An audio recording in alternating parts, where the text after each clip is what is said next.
Du coup, est-ce que tu vois, alors j'ai pas fait de recherche sur le sujet, il y a visiblement un vrai engouement en tout cas du côté métier pour ces solutions-là, parce que c'est sûr que c'est très attractif. Est-ce que tu vois, toi, des entreprises s'intéresser au sujet? Et du coup, deuxième question, est-ce que tu aurais un exemple de projet un peu plus élaboré que peut-être juste un site web comme celui qu'on a fait ensemble? Oui, bien sûr. Alors, pour répondre à ta première question concernant l'engouement autour du no-code côté entreprise, mais c'est vrai que c'est quelque chose que nous, on voit de très près, hein, puisque pour donner un peu un ordre d'idée, je pense qu'on est à peu près, bon là, ça fait à peu près presque un an qu'on s'est lancé, pas encore un an, et on a déjà fait, je pense, à peu près 150 projets. Donc voilà, ça va très vite et pour le coup, on n'a jamais fait aucun démarchage commercial. Donc cet engouement, il existe, il est réel et c'est de plus en plus le cas également côté grand compte, côté grand groupe. Euh, voilà, on compte parmi nos clients certains grands groupes et ça, c'est vraiment super parce qu'on voit que eux aussi commencent à regarder le sujet de très près, voire à l'implémenter, hein. Je crois que, enfin, je pense que très rapidement, on va avoir toutes les grandes entreprises qui utiliseront du no-code, hein. Ça, c'est indéniable. Il y a même des solutions qui sont adaptées vraiment pour ce type d'entreprise. Je pense notamment à Uncork, qui est une grosse solution orientée entreprise qui travaille avec beaucoup de banques américaines notamment, où il y a toute la suite aussi Microsoft. On sait que beaucoup de ces sociétés-là utilisent déjà en interne Microsoft, donc c'est quelque chose qui est déjà validé par la DSI, beaucoup plus simple à faire passer du coup. Et avec la suite Power Apps, Power Automate, ça répond vraiment à ces problématiques-là. Et puis, ce qu'on voit aussi, c'est que la plupart des outils no-code commencent à obtenir tous les uns après les autres des certifications de sécurité. Je pense notamment à SOC 2, SOC 3. Typiquement Notion qui l'a obtenu. Je me demande si Airtable l'a, mais je crois que c'est bien le cas. Uncork, quant à eux, ont déjà SOC 3. Donc voilà, il y a vraiment un vrai engouement. Évidemment, ça part des startups en fait initialement, hein. Ça a vraiment été construit, je dirais, pour eux, pour répondre à leurs problématiques à la base. Et puis vu que c'est des organisations plus agiles, forcément, elles ont pu intégrer ce genre d'outils au sein de leur stack technique. Mais maintenant, vraiment, on sent vraiment un engouement à tous les niveaux, que ce soit même les PME qui représentent aujourd'hui une grosse partie de nos clients ou encore les grands comptes.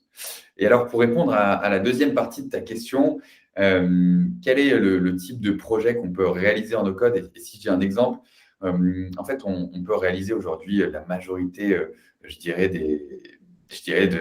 on peut faire énormément de choses, on peut faire pratiquement tout en no-code, sauf quand il y a vraiment des problématiques. On ne va pas pouvoir envoyer en fait une fusée, par exemple, encore en no-code, hein, c'est pas encore possible. On ne peut pas envoyer une fusée sur la Lune. On ne peut pas non plus traiter des problématiques bien précises comme du trading de haute fréquence ou des choses comme ça. C'est des choses qu'on ne va pas encore pouvoir faire en no-code. L'intelligence artificielle, on commence à avoir quelques solutions qui commencent à se positionner sur le sujet. Ça reste quand même encore assez neuf, mais on y vient en tout cas. Donc, on peut vraiment faire beaucoup de choses.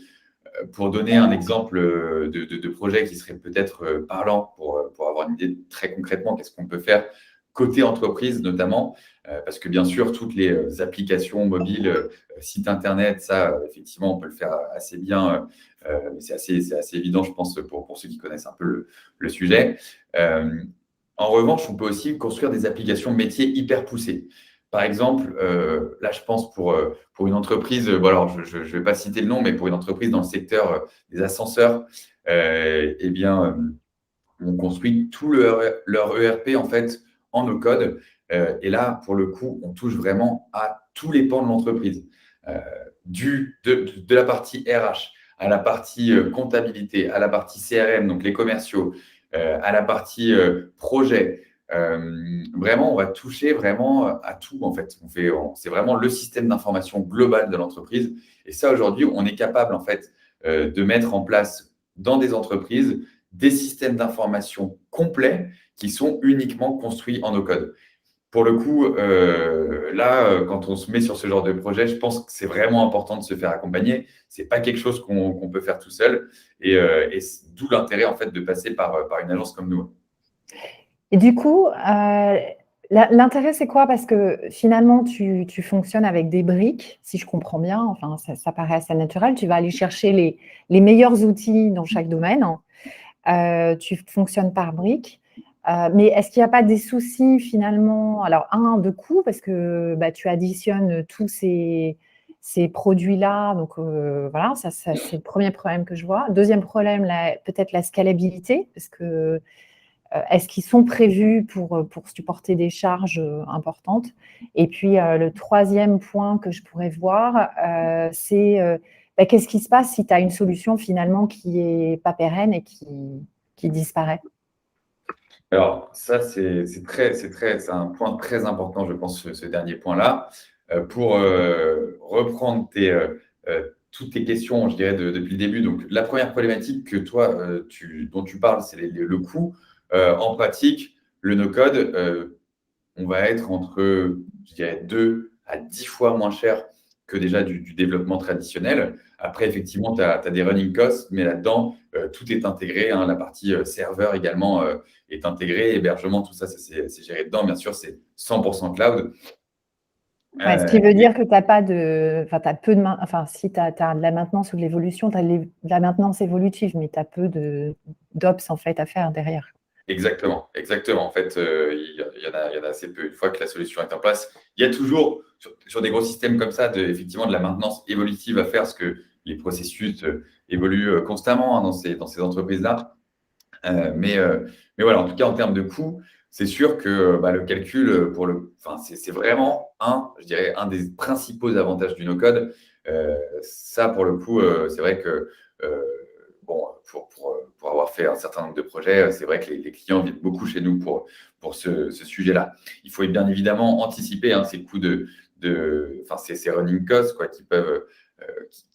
qui arrivent en fait une fois que Ouais. la solution est mise en place.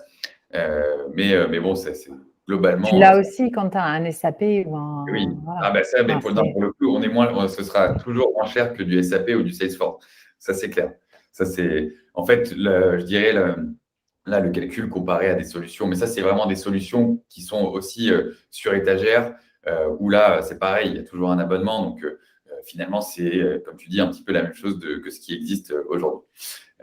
Et au final, mis bout à bout, quoi qu'il arrive, je pense que dans 99% des cas, ce sera moins cher en no-code.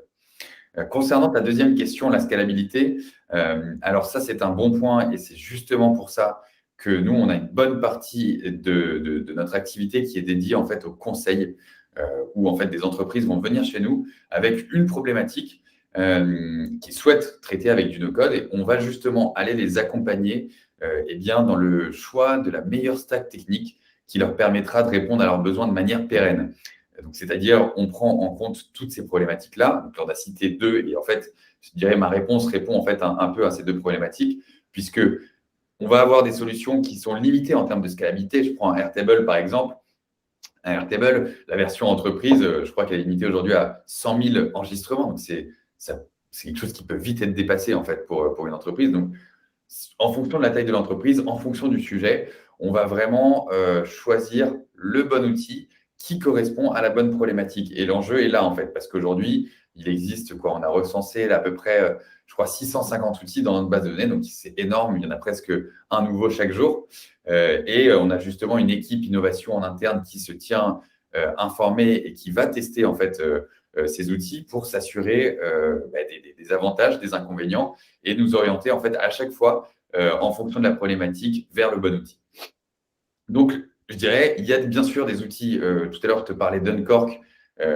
Aujourd'hui, Uncork qui travaille avec Goldman Sachs donc, et plein d'autres banques américaines et des assurances. Donc, en termes de scalabilité, eux, il n'y a aucun souci. Maintenant, c'est vrai que si tu mettais Airtable pour faire la même chose que fait Uncork aujourd'hui chez Goldman Sachs, je pense qu'ils arriveraient vite à leur limite. Donc voilà, c'est vraiment, tout dépend du choix de l'outil, mais il y a à chaque fois vraiment un outil adapté à chaque problématique.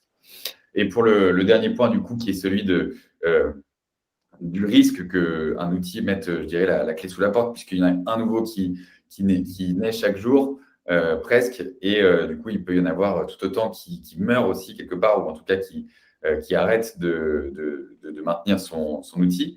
Et bien pour ça, c'est la même chose, hein. Il faut vraiment étudier le sujet à chaque fois, en sachant que les outils que j'ai cités, par exemple, précédemment, donc je parlais de Webflow, Bubble, Airtable, je n'ai pas parlé forcément de Notion aussi, mais qui est vraiment un outil qui fait partie de notre stack, Integromat. Tous ces outils-là, ils ont déjà levé tous plusieurs centaines de millions d'euros. Donc, ça rassure quand même un petit peu. On sait qu'ils ne vont pas mettre la clé sous la porte demain, ça c'est certain. Ok.